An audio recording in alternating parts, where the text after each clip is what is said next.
Magluto kita mga maring sang tinula nga manok. Kaya nakabili tayo ng kapayas. O, diba? Kapayas to mga maring. Mura-mura lang to. Let's cook! Lunod ang atin nga kapayas. Kapayas to mga maring sa atong mga tinula.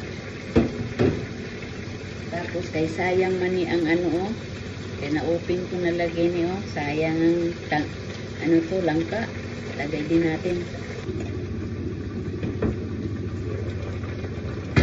Ilagay na natin ang ating gata mga maring. Powder lang ito mga maring. Powder nga gata. Kaya wala naman kita liquid.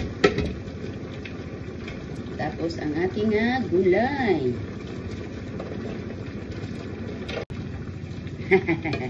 Nano ayan sini ang lami sining aton nga tinulang nga manok.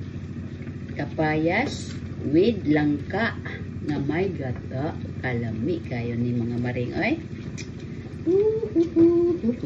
Sarap.